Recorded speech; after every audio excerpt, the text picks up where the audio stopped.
जय स्वामीनारायण दोस्तों, अक्षर प्लांट एंड प्लांटेर में आप लोगों का स्वागत है। आज हम जो बात करने जा रहे हैं, एक ऐसे न्यूट्रिएंट के बारे में बात करने जा रहे हैं जो अपन लोग क्या नेगलेक्ट कर देते हैं। अपन तो फिर भी थोड़ा बहुत उसका रखते हैं ध्यान कि अपने पौधों में उसकी सप्लाई बने, मगर उसकी एक तो अपने को इम्पोर्टेंस नहीं पता। दूसरा, किसान लोग काफ़ी भूल जाते हैं उस प्रोडक्ट को, मतलब उस न्यूट्रिएंट को किसान लोग काफ़ी भूल जाते हैं। जैसे वो यूरिया भी डाल देते हैं, डीएपी भी डाल देते हैं, मगर जिस कंपोनेंट की आज अपन बात करने जा रहे हैं किसान उसको भूल जाते हैं। अपन तो फिर भी कोशिश करते हैं कि अपने पौधों के अंदर डाल देते हैं, इनडायरेक्टली अपन लोगों को पता भी नहीं होता।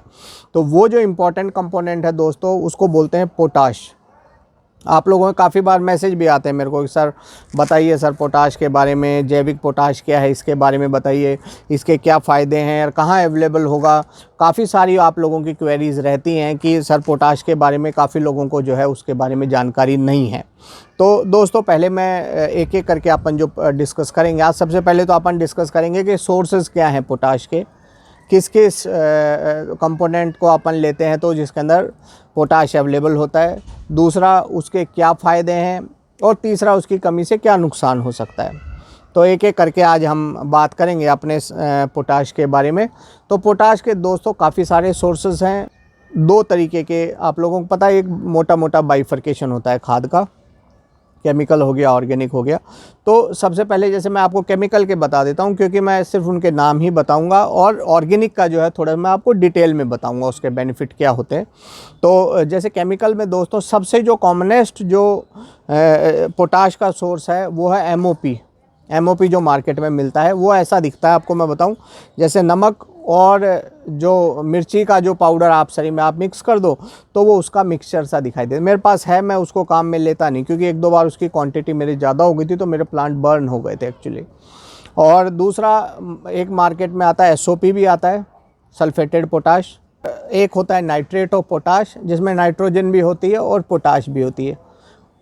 और दोस्तों जैसे अपन जो मेन अपना कंसर्न है, ये तो केमिकल के सोर्सेस हो ही गए जिनको अपन पोटाश के लिए काम में लेते हैं। एनपीके भी अपन लेते हैं, सॉरी एनपीके आप लोगों को पता ही होगा, जैसे 19-19-19 आता है तो उसके अंदर क्या होता है, 19 तो नाइट्रोजन होता है, 19 ही फॉस्फोरस होता है, 19% ही उसके अंदर पोटाश होता है। और ज़्यादा क्वांटिटी में अपने को पोटाश होता है 0050 आता है।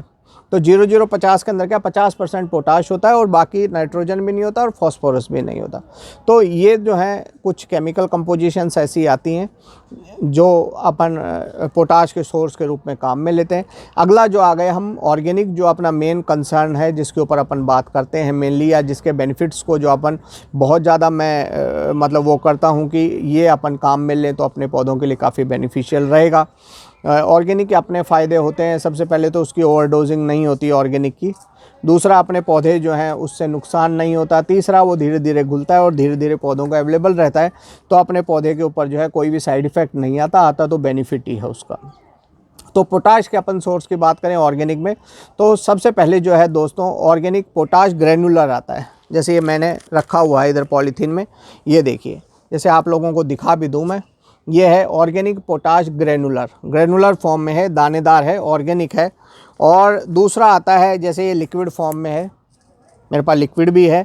और तीसरा जो आता है दोस्तों, एक बायो पोटाश भी आता है। आप लोगों को मैं थोड़ा थोड़ा बाइफर्केशन और कर दूंगा इसके अंदर।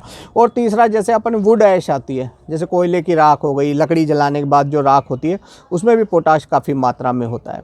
तो दोस्तों इनके अंदर जो है थोड़ा मोटा बाइफर्केशन है, मैं आपको और थोड़ा सा क्लियर कर दूं। जैसे ये हो गया अपना ऑर्गेनिक पोटाश ग्रेनुलर में और लिक्विड में, इसमें 14.5% जो है गवर्नमेंट रेकमेंडेड जो है पोटाश होता है। और इसके अंदर जो पोटाश होता है ये ऑर्गेनिकली ड्राइव्ड होता है, मतलब ऐसी प्रोडक्ट से बने होते हैं। जैविक का मतलब क्या होता है दोस्तों, कि ऐसी चीज़ों से इनको एक्सट्रैक्ट किया जाता है जो नेचुरली अकरिंग होती हैं एनवायरनमेंट में, मतलब प्रकृति के अंदर जो प्राकृतिक रूप से अपने को मिलती हैं उनसे एक्सट्रैक्ट करके और फिर ये पोटाश की अपन जो है बनाते हैं। ऐसे ही जो लिक्विड फॉर्म में है, तो लिक्विड भी क्या है, ऐसी चीज़ों से ही बनाया जाता है जो प्रकृति से अपने को मिल जाए। तीसरा आ जाए बायो पोटाश। मैं आपको दोस्तों उसमें थोड़ा फ़र्क बता दूं ऑर्गेनिक में और बायो में। बायो पोटाश जो होता है, आप देखना काफ़ी सारे लोग जो है पोटाश के ऊपर बायो लिख देते हैं, तो उसका मतलब ये नहीं कि उसके अंदर जो है पोटाश है। बायो पोटाश के अंदर क्या होता है कि उसके अंदर जो है मोबिलाइजिंग बैक्टीरिया ही होता है सिर्फ, उसमें एज सच पोटाश नहीं होता है। मोबिलाइजिंग बैक्टीरिया मतलब कि उसमें KMB होता है, KMB मतलब होता है पोटाश मोबिलाइजिंग बैक्टीरिया। तो बैक्टीरिया क्या करता है कि आपके पॉट में या आपकी ज़मीन में जहाँ भी पॉकेट्स के अंदर पोटाश अवेलेबल हो वो उसको मोबिलाइज करके प्लांट की रूट्स तक को अवेलेबल कराता है। पर एज सच वो पोटाश नहीं होता है जो बायो पोटाश होता है।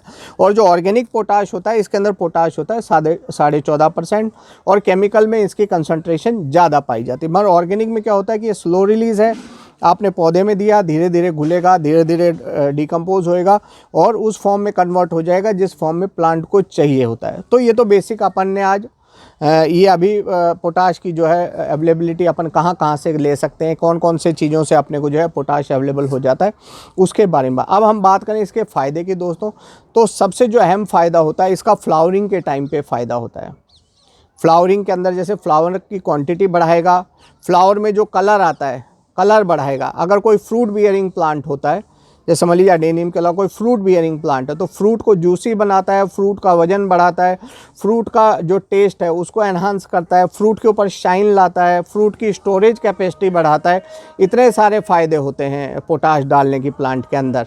अब हम बात करें अडेनियम में कहाँ इसका बेनिफिट। अडेनियम में जैसे आप ऐसा नहीं होता है कि आप पोटाश डालेंगे तो इसमें फ्लावरिंग बढ़ जाएगी। दोस्तों ये नोट कर लीजिए आप, ऐसा नहीं है कि ऑफ सीजन है और आपने पोटाश डाला और इसमें फ्लावर आ जाए। कोई भी प्लांट हो, सिर्फ पोटाश डालने से फ्लावरिंग उसमें आ नहीं सकती जब तक कि उसका फ्लावरिंग का सीजन नहीं हो।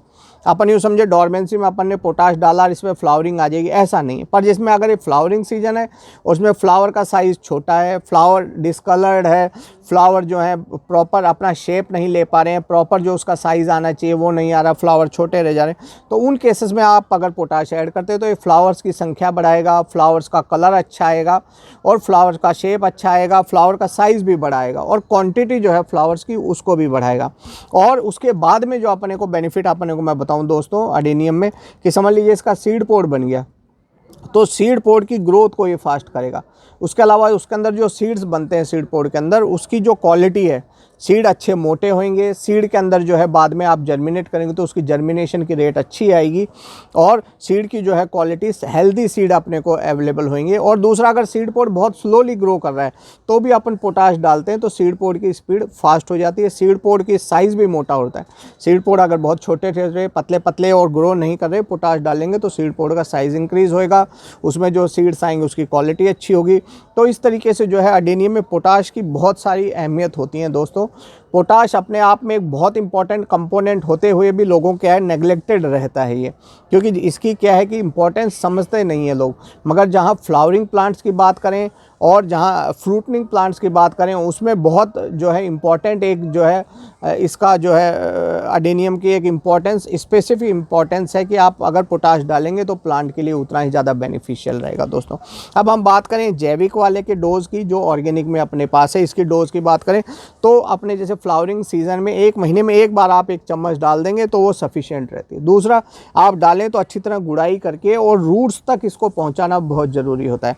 वैसे तो इसमें इसका बैक्टीरिया मिक्स आता है जो ऑर्गेनिक आती है, काफ़ी कंपनीज़ उसको मिक्स करके देती हैं, जैसे ये कंपनी का मैंने लिया इसमें मिक्स है वो जो मोबिलाइजिंग बैक्टीरिया होता है। तो उससे क्या है कि जैसे पोटाश जो है अगर पड़ा भी है तो मोबिलाइज होकर रूट्स तक चले जाता है और लिक्विड में भी। और जैसे इसकी डोज तो हो गई 1 चम्मच 1 महीने में एक बार, छोटा चम्मच जो होता है 5 ग्राम के करीब का, तो 1 चम्मच 1 महीने में एक बार डालनी है अपने को रूट्स में जब फ्लावरिंग सीजन हो तब। और दूसरा जो है लिक्विड की अपन बात करें तो लिक्विड अपन जैसे 10 लीटर पानी 15 लीटर पानी लेते हैं तो 15 लीटर पानी में 100 ml ले सकते हैं। 100 ml लेकर के अच्छी तरह मिक्स कर दें और अपने पौधों में भी पिला सकते हैं और ऊपर स्प्रे करना चाहें तो पत्तों के ऊपर स्प्रे भी कर सकते हैं। तो इस तरीके से जो है पोटाश काफ़ी बेनिफिशियल रहता है अडेनियम के लिए भी और बाकी प्लांट्स के लिए भी। इसके अलावा दोस्तों एक चीज़ और मैं आपको बता दूं कि पोटाश में एक ऐसी क्वालिटी होती है कि पोटाश जो है अगर आप आपके पौधे में डालते हैं तो स्ट्रेस से भी बचाता है। स्ट्रेस मतलब कोई भी स्ट्रेस, मतलब कोल्ड का स्ट्रेस हो, जैसे बहुत तेज़ सर्दी पड़ती है उसमें भी पोटाश जो अपने पौधों को बचाता है।